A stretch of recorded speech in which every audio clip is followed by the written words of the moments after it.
Medina Munawwara का, Medina तय्यबा का आपको एक वाक़या बताऊं मैं, जो ऐसा हुआ है। शादी तय हो गई, शादी हाल के अंदर दुल्हन को सजा करके बिठा दिया गया। अचानक उसकी आँखों की बीनाई ख़त्म हो गई। बड़ा शोर मच गया। अचानक ये हुआ है, कोई तकलीफ़ नहीं, कुछ दर्द नहीं, कुछ नहीं, आँखों की बीनाई जाती रही। सब ने कहा भाई ऐसा लग रहा है कि इतनी हसीन लग रही थी, ये नज़र लगी है किसी की। जितने भी आने वाले अफराद थे सबके वज़ू का पानी लिया गया, उसको गुस्ल दिया गया, लेकिन कुछ नहीं हुआ। लड़के ने कहा कि भाई मैं इसी लड़की को ब्याह के अपने घर ले जाऊंगा। अल्लाह की तरफ से देखें कैसी रहमत हुई। नाबीना हो गई और लड़के ने कहा कि ठीक है जी, मैं इसी को घर लेकर के जाऊंगा ब्याह के, और वो ले गया। 4 साल गुजर गए, वो नाबीना रही। 4 साल के बाद आधी रात को फ़ोन आया उसकी बहन का। इसने हाथ बढ़ा करके, सोते हुए आँख खुली, हाथ बढ़ा करके रिसीवर उठाया और कान से जैसे लगाया, और उसने ये ख़बर दी कि अम्मी का इंतकाल हो गया है। ये अल्फाज उसके कान में पड़ने थे और उसकी आँखों की बीनाई आ गई फ़ौरन। जबकि बाज़ उलमा ने वहाँ ये बता दिया था कि ये नज़र जिसकी लगी है बड़ी सख्त नज़र है, जब तक वो ज़िंदा है ये नज़र रहेगी, नहीं हटेगी। माँ ने अपने वज़ू का पानी नहीं दिया, ये सोच कर के मेरी नज़र कहाँ से लगेगी, और सारों का वज़ू का पानी ले लिया।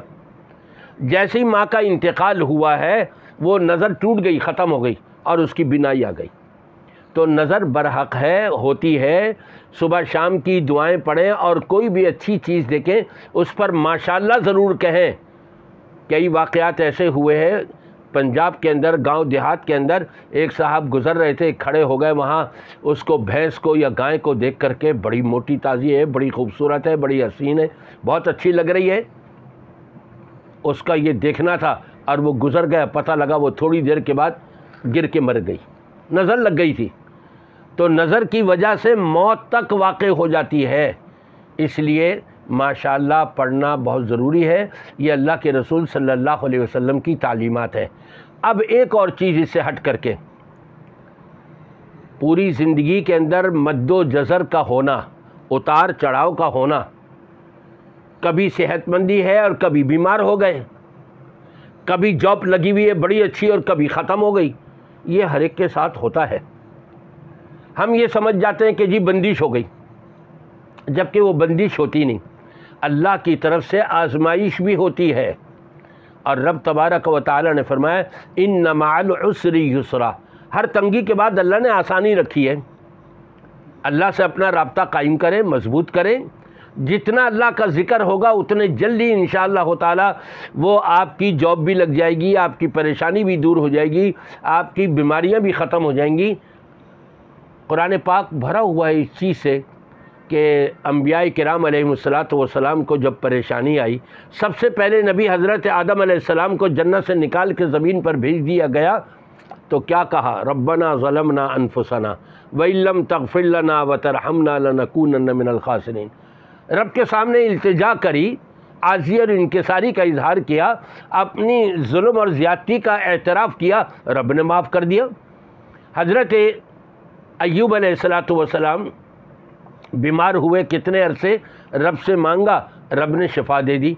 हज़रत मूसा अलैहिस्सलातु वस्सलाम को अपना मिस्र छोड़ के जाना पड़ गया, और जहाँ नई जगह गए कहा रब्बे अंजिलनी मुंज़िला मुबारकन व अंत खैरुल मुंज़िलीन।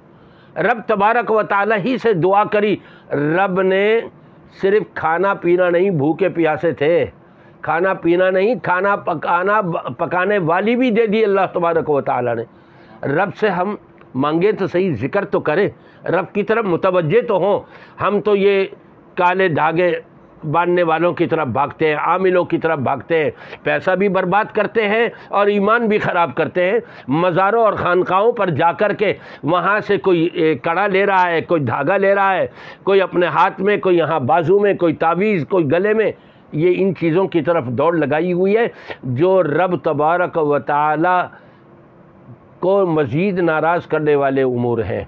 इन चीज़ों से अपने आप को बचाएं और सिर्फ़ रब तबारक व तआला से रब्ता रखें। इंशाअल्लाह ताला देखें कि रब्बुल आलमीन किस अंदाज़ से हमारी मदद फरमाता है।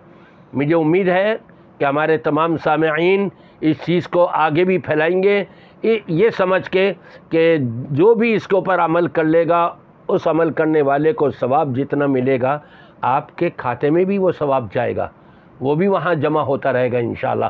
ख़ुद भी इस पर अमल कीजिए और ज़्यादा से ज़्यादा आप शेयर करिए और रब तबारक व तआला से अजर व सवाब हासिल करते रहिए।